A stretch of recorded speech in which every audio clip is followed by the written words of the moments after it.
Trader. Hi, Hey guys. I'm Scott. Hi, Hey. Scott. Nice to meet you. Jimmy. Hi, Jimmy. Hi. You're the back rub guy. I understand. The back rub guy? You would understand. How are you, Pat? We understand you're the one who does the best back rubs. You were recommended by Pat. Oh, yeah? Yeah. Okay. Sorry. I don't know Yeah. if you knew it both. He's always recommending us for stuff Yeah. Well, isn't that that nice? he doesn't want to do. And it's always creepy and hands-on. That's got to make you feel good. Yeah. When did I say that? In your press release, which is, by the way, the best press release I have ever read, ever. You're listening to B98.7 with Todd and Erin in the morning. We have the three most awesome people in the studio today. This is very, very exciting. Together they comprise Train, but separately they are combined of awesome, sunshine, and just a little bit of like truly disturbed evil. Good morning, gentlemen. How are you? Wow. Just a little evil. That's No. pretty Which great. one's that? Pretty great intro. Oh, I think, Jimmy, you know exactly what the evil part is. That's true. You guys, you have been insanely busy over this last year. Do you even remember what city you're in right now? We haven't been to Salt Lake City in a long time, and it's about time we got here, but I just wish we could have done it after a few hours of sleep. Because I'm not going to remember any of this. Probably not. Isn't it sad that you can't even have the rock star excesses of being like really drunk and stoned and then not remembering, but you're actually awake and sober and probably had orange juice and you're still not going to remember? Yeah, that's more the truth. I mean, when we started, we don't remember that either. But that was during the drunk and stoned era. Well, Yeah. that was also because you guys were getting paid in beer back then, right? Yeah, That's right. we really were. Uh-huh. So, And now it's just exhaustion. what is it like going from being paid in beer, and granted that was 1994 to now, but to being in a position where you guys can pretty much command anything you want. Your record label actually has to be nice to you. You can have backstage waivers. I mean, what is it like to be in this position now from where you were? Did you hear that part about being nice to us, Jeremy? I don't think we look at it that way at all. I think we've always just been these three guys, we're pretty regular people, and I think that the music that we make is for regular people, and we've just been real fortunate over the years to have gotten through the tough times and not broken up. Let's talk about the tough times. How did you guys stick together during those times? I mean, seriously, you guys stayed together, and how did you do that? We actually, we had a really hard time as a band for years where we weren't getting along. We didn't really talk that much, and we actually didn't enjoy any aspect of our career anymore. And that was before we took that 3-year break. So taking that 3-year break kind of healed the band. And we all just, when we got back together to make this record, we just really had a good talk and realized that we really appreciate and love each other, and we're really lucky to have this band. We're really blessed with this career, and It was the last record. that's what to make the last record. before the other one that is. Yeah, it's No. all blur. No, The record before this one, I think. Yeah. You're just joining us here on B98.7. We're talking to legendary band Train. Legendary now from many, many years ago, but finally now with financial and critical success. And it's funny, though, because when you guys were talking earlier, you mentioned you'd had like this guy from Island Records coming up, but man, we're going to sign you guys tomorrow. Columbia flew you guys out, and you performed, and you're thinking, oh my God, this is it. This is the big moment. What's really interesting is that next week we're gonna shoot Behind the Music, and I think for the first time when that came up, I thought of this band as a very interesting story. It's pretty compelling if you go back to the beginning, and we were a band for about a year. And we got a lot of attention all of a sudden because we were a San Francisco band that could bring a lot of people into a club. And then all of a sudden, it was like, come out, man. All you got to do is show up, and where you're going to get a record deal. And it didn't happen like that at all. And then once that happens, you almost have a big black mark on your forehead. And that's when you got to kind of either disappear or come up with a new plan. And that's why we didn't come out of Los Angeles, because we didn't want everybody to notice us right away. We wanted some time to figure ourselves out. And then in San Francisco, once someone says no, or anywhere in the world, if someone says no, everybody says no. And it's kind of the opposite. If somebody says yes, everybody says yes. So we just decided to make our own record. So we borrowed money, I think like $25,000. We made a record, and Your all of a parents sudden really people liked you. it. Our parents, Did you well, work? they didn't think that they were going to get any of that money back. And it's not like we paid them back with interest or anything. They don't own stock in the band or anything. So. Yeah, that's beautiful. It's so great. Yeah. That's got to be painful, though, because your music is like a child. I mean, it's not like you're promoting somebody else's crap. This is your stuff. And so when someone like the head of Columbia goes, I don't hear anything special, that's got to be no, it was worse than that. It was, I didn't see anything Yeah, special. he just left.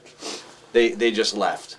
And that was really tough, but you know, it was good for us. Like a lot of these things, like when we look back on them, a lot of these really rough patches we were able to turn them into like growth patches, you know, like, so I think that's the great thing, especially about Pat, because it's sort of his role being the leader of the band to like sort of inspire the troops, you know, and he was able, I know at that point he changed his life in many personal ways and said, if we're going to get this, we have to be way better than we are right now. And so we worked our asses off and got a lot better than that point. We didn't really deserve a record deal at that moment. We weren't ready. I don't know. You haven't heard some of the new people coming out recently. I don't see anything there at all. It's a little different now. Like, I know that, you know, there's a lot of great music, you know, that's people are throwing up on YouTube and like these guys in their mom's basement are being discovered, you know, Right, and that's awesome.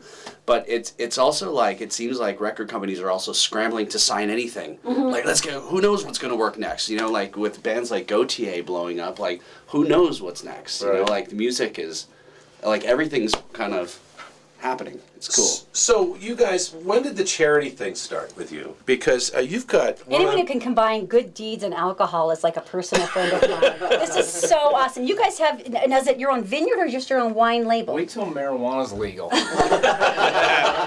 Everybody's going to be a charity case. Yeah, there's going to be a brownie line like you can't believe. You'll make a killing on brownies and stuff. No, but where did this come from? Because it's a gorgeous idea. Well, you know, a few years ago, we decided that one of the things that we have failed at over the years is bringing San Francisco to our fans around the country and around the world. And I think the best, you know, starting at the top or somewhere in there of things that we value the most, the wine out of San Francisco is very lovely. And everyone around the world loves California, Northern California wine. So we decided, let's make some really nice wine, but reasonably priced. And let's not do it because we need dough. Let's do it because maybe we can combine that with helping a local charity in San Francisco. So And who is that? it's called the Family House, and we've been there, and it is so inspiring. I went there very grumpy, which is typically my attitude. And when we got there, Laughing too loud there, Jim. Alexia, I think is her name. I think her name is Alexia. She is the head of it, and she said, "Oh, you're gonna feel better once you see the kids." And I was like, "Yeah, I doubt it. I got kids. You know, they don't make me feel any better." Been there, done it. So I went up there, and man, I was just like, "What am I complaining about? These kids are going through such tough stuff, and their parents are from all over the country, all over the world." And they go to UCSF Hospital because they can do really beautiful work on children. So anyway, we decided to combine a little bit of alcohol with some goodness, and you know, we try to do more and more and more of that. Like we did a week's worth of shows in San Francisco, and they were able to get some money out of that. And we did a big show once, and anyway, we just try to help them as much as we can. I wonder if that's one of the things that comes back to you of how big you guys really are, though, when you see the power of what you did. Because this is a small charity. I mean, they're always going to be. They're not going to be as well funded as St. Jude's or any of the others. But I would imagine that after a week of focus with you guys and with the wine and with the shows, they must have an avalanche of donations and attention. Does that part freak you out that you can do that for something? I think that's just what we were hoping, is that something local, you can actually see the difference. And something big like Red Cross, you just hope that it makes a difference. But we know that what we did, we presented her, the spokesperson, with a check for $50,000 on television while we were there. And it was a dummy check because it was given to us from, I think, we did a special show for like Sam's Club or Walmart or something. And so we had a dummy check from that, or from us, or I'm sorry, that was given to them. That was the real check. But we wanted to present a trained check to them, so we had to make up a false check. And so we presented her with the check, and she was like lost her mind. On TV. This On is all. TV. Oh, I think I would have choked on my own tongue. It's all, yeah, this is all on news. Yeah, it's all on the news channel, and so she's like, gonna cry, and then when they shut the cameras off, I was like, Scott said, hey, that was kind of a joke, so we need that check back. And we were all like, ha, ha, ha, ha, ha. And I was like, no, he's not kidding. And I took the check and I started ripping it. And she goes, hi, and they were like, oh, we're just kidding. Here's the real check. And she was like, I have to go to the bathroom. Yeah. It was horrible, but leave. great. Oh, if you're just joining us here on B98.7, we're talking to the gentleman from Train. If you haven't tried one of their varietals, one of their wines, it's pretty amazing. Now, the new guy, I haven't tasted. I did your Drops of Jupiter Chardonnay. What does the new one taste like? Besides awesome. The new one is called California 37, named after our new CD, and it's my favorite. It's a Cabernet, and it's really, really nice. Now, do you just go in and start mixing stuff together, or do they give you a choice? It's interesting, because with the first bottle, with the Drops of Jupiter Petite Syrah, Oh, I thought it was the Chardonnay. they had 6 bottles for me to sample from, and I'm just drinking and drinking. I was like, I like that one. The second bottle was the Calling All Angels Chardonnay. Okay. And we had like 3 or 4 to sample from. And when the Cabernet came in, they sent 1 bottle.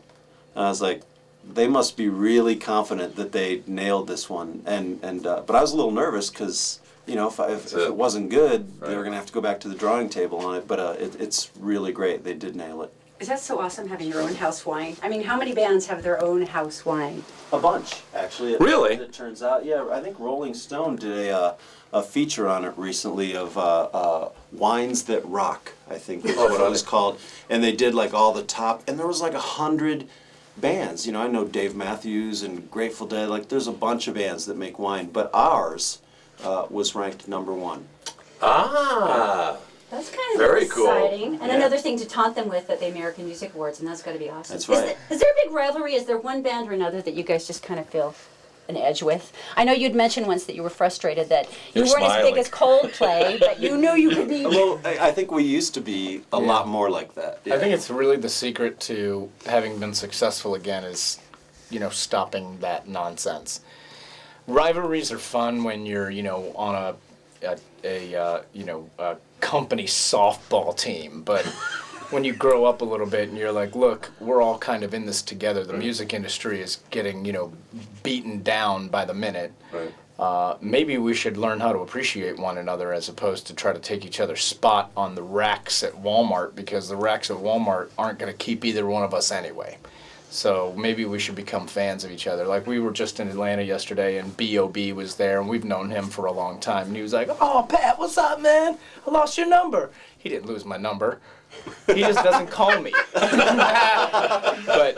I love what he does, and he's a fan of what we do. And it's just a new era of that kind of behavior, like Bruno Mars and all those guys. Oh, you're all grown up now, aren't you? Well, just, even the young kids, that's Yeah. their attitude. They're teaching us how to do it. Yeah, Harry Styles came out to a show in Yeah. in Manchester a couple weeks ago and tweeted about us. It's I that's think so even cool. the younger bands are supportive of each other and the older. Yeah, bands there was these some. days. There was some like they call it trolling when people start hating on you, on the internet. Yeah. So somebody was trolling on us on Twitter when we were in San Francisco, and the guy was like, "Here's a band I wish I could hate, Fun. Here's a band I still hate, Train."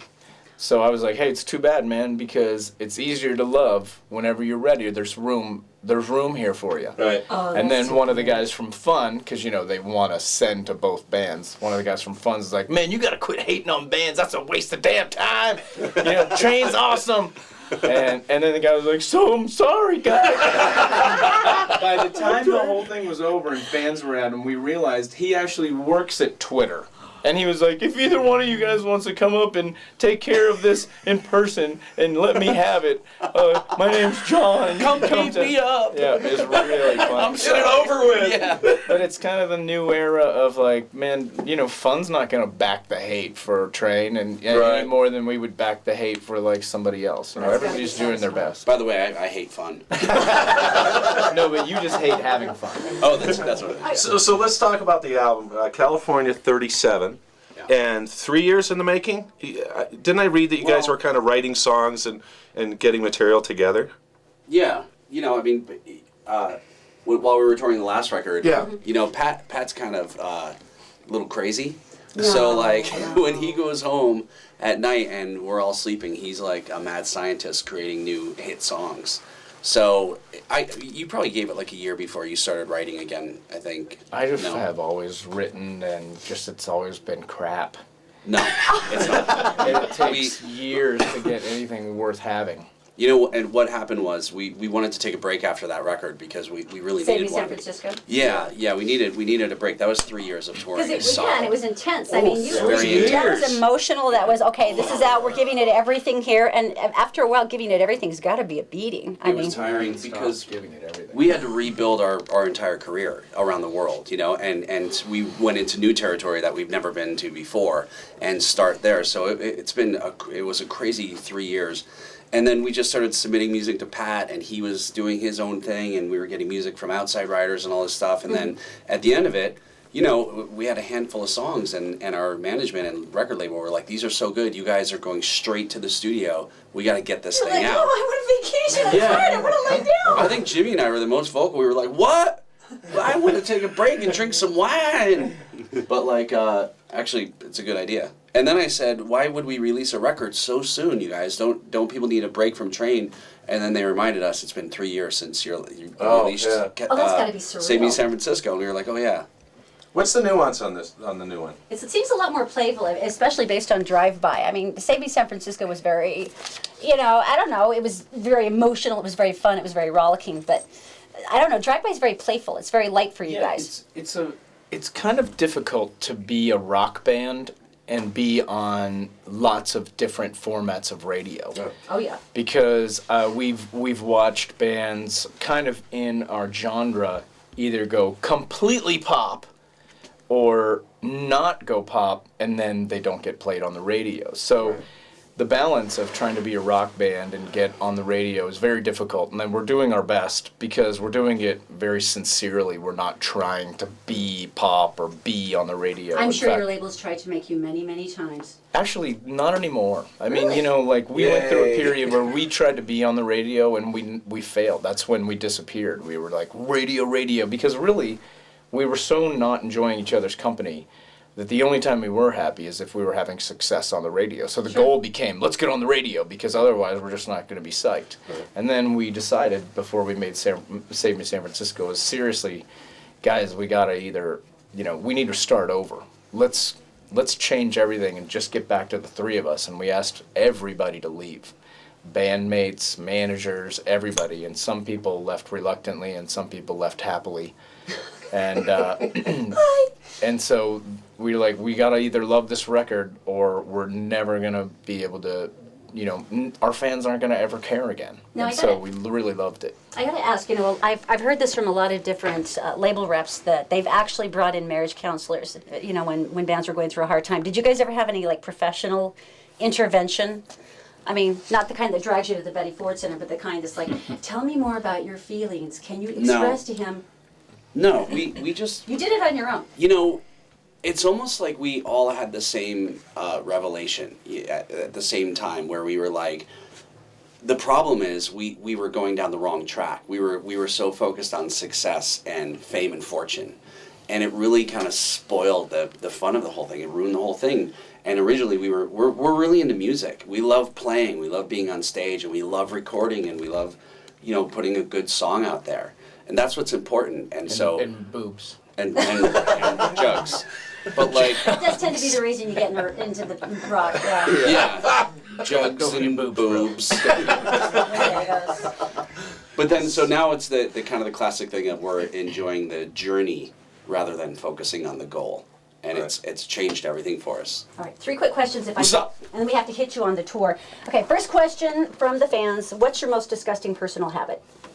And they said that Jimmy was going to be the first one to come up with one. Really? Oh, why? I guess Do I she, have a disgusting? I she's don't- on Facebook. She just assumed you were going to be more disgusting than your bandmates. Oh, Really? You are kind of. You know, gross, I'll be dude. real honest. I'll be honest with you. Like, as a person around these guys, we really don't have that kind of weird stuff. Well, like but Chris Hemsworth, his wife picks his back acne. Oh. Harry Connick Jr. says he can eat his own toe, bite off his own toenails. Oh, I don't want to know this. Just one. you know, we have stories after every airplane ride because we usually split up on an airplane, because we're together enough. But, it'd be like, oh my God, dude, this guy was, picking his whatever, he was flossing his teeth or clipping his toenails or something right next to me. Yeah. And like, we travel so much that I have become very vocal to people. And I try to Please don't take off your shoes. anything. Yeah, really? You're going to clip those nails next to me while I'm eating? On the plane? Wait, yeah, there's a guy who was flossing, I think next to Jerry. Somebody died next to our keyboard player. Yeah, that's true too. Died. We've had While strange flossing? airplanes. That's just unacceptable. It's dangerous. He went real deep. All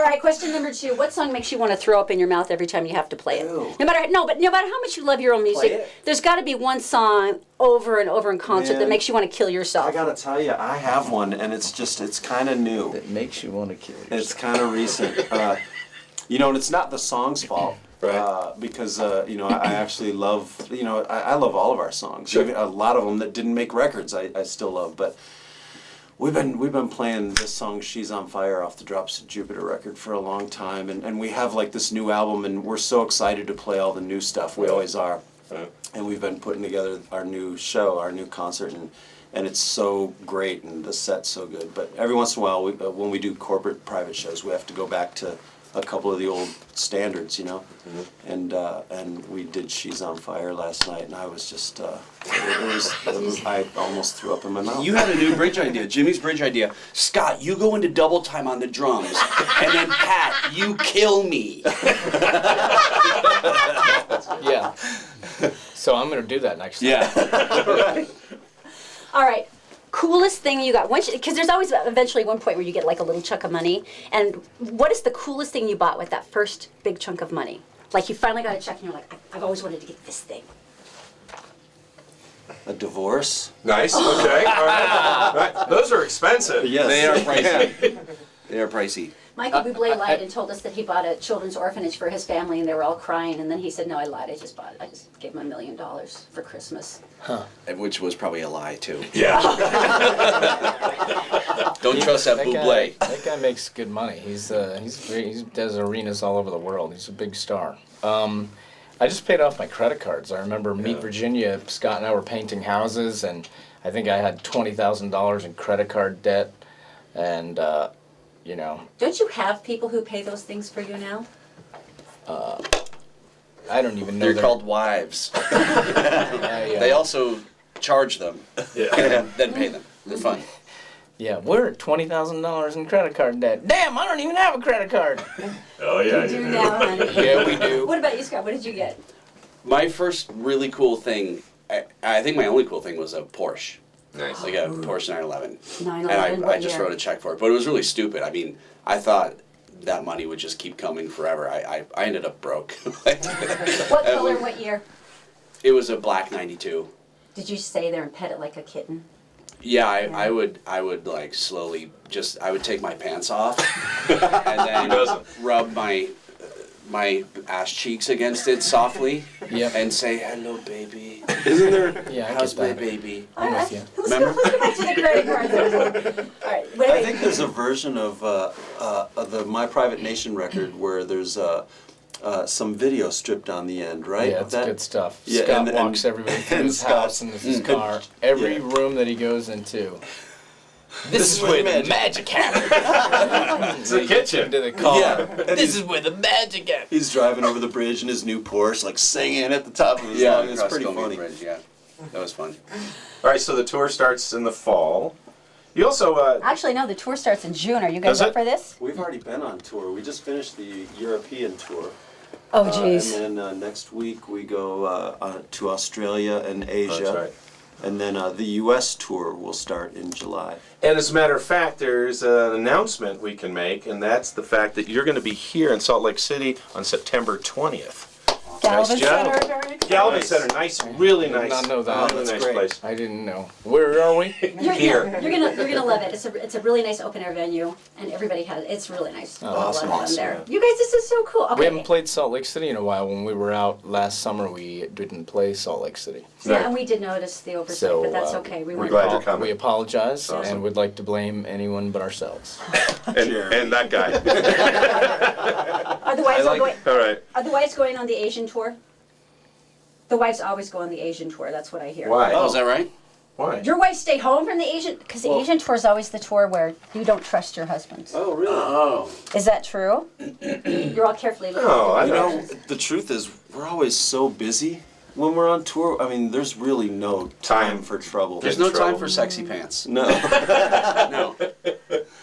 All right, that was possibly the best answer I think I may have heard. Guys, thank you. You were absolutely It was amazing. so nice. Thank you so much for being here. Yeah, Thanks for thank having you. us. That was a really nice interview. The camera guy sucked though. He was too quiet.